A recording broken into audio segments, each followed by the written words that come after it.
Hey, what's up you guys? It's Ch33 and welcome back to my channel. In today's video, we're going to go into chapter 33 of 5 Survive by Holly Jackson.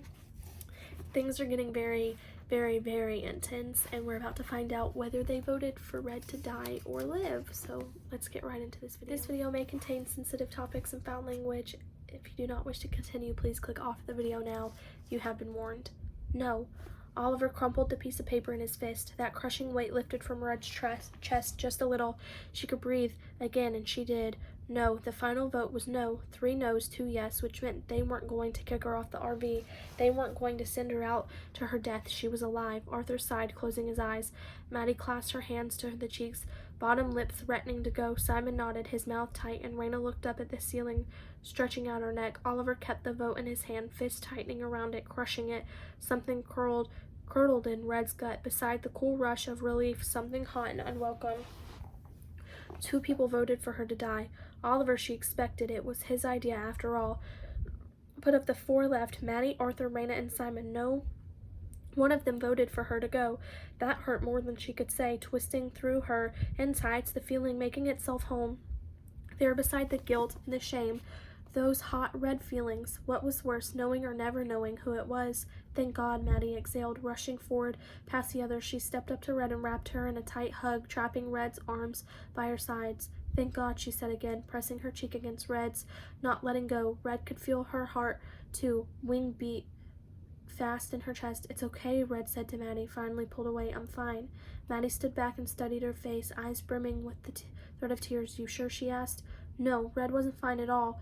Put another check in the no box on the back of Arthur's hand. She wasn't fine, but she was alive, and really, how was that much different from the rest of her life? Arthur caught her eyes across the way. He lifted his chin up, blinking slowly at her, his hand clasped together in front of him, squeezing it like it was her hand he was holding. Red squeezed back, first at her side.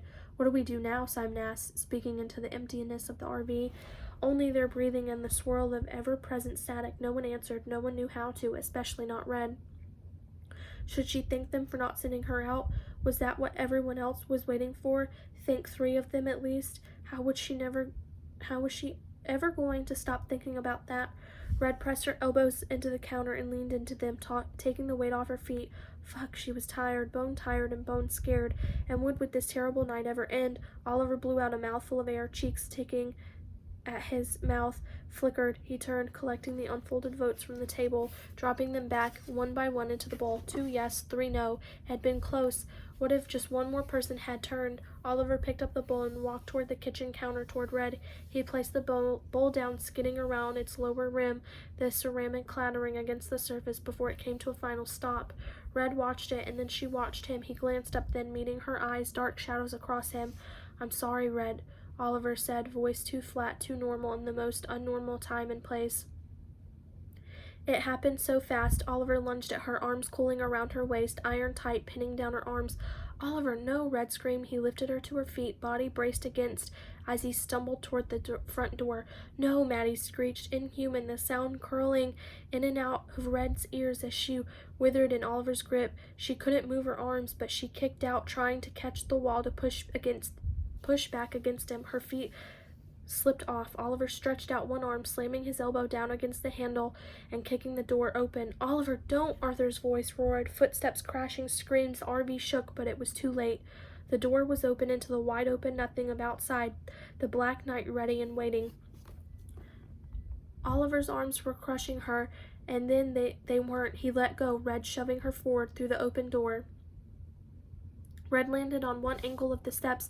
She tripped, falling over herself, the momentum too much. She rolled down the final step, jumping up to crash against her hips, sending her on. Red crumpled face down, hands against the dirt and gravel on the road, spitting out a mouthful. The door of the RV slammed shut behind her. She was alone. She was outside. Not alone, actually. As she raised her head from the road, dirt and a grit on her tongue against her teeth, there was Don, just a few feet away, folded backward in a way people shouldn't been, looking toward his wife. Even in death, his head was undone, at the back of a mess of blood and bone, hunks of flesh and brain matter on the road. Only shoes, that was all Red could see of Joyce. The rest of her disappeared beyond the corner of the RV, the full beams carving a path through the black night. trees waving in distance. Oliver, move! Red heard shouting behind the closed door, thumping, scuffing. Red pushed herself up onto her knees. She started out at the scrubland, eyes scanning across the darkness. The grass spoke to her, staggering in the wind, cool on her cheeks. The sniper was out there hiding in the night. She couldn't see him, but he could see her. Get out of the way, Oliver! Where was the red dot? Was it on her forehead right now, somewhere between her eyes? Last few seconds of having a face. Her eyes flicked again to Dawn, those tiny pieces of flesh and skull and brain that would rebuild the puzzle of his head.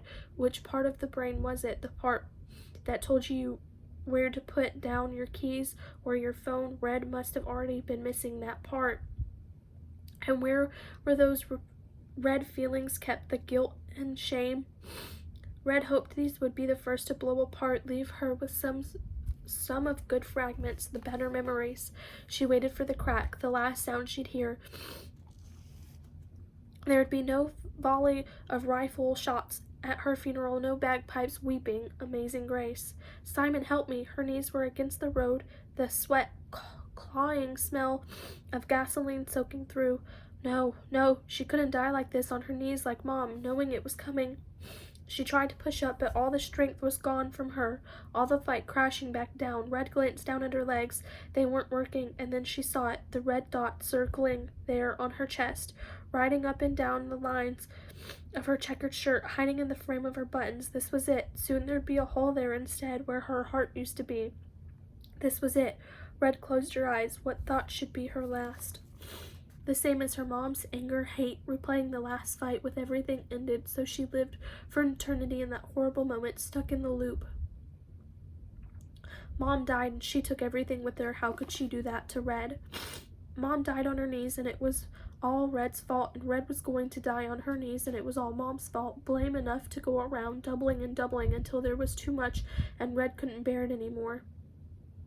Take those feelings away, blow them out of her head. She waited.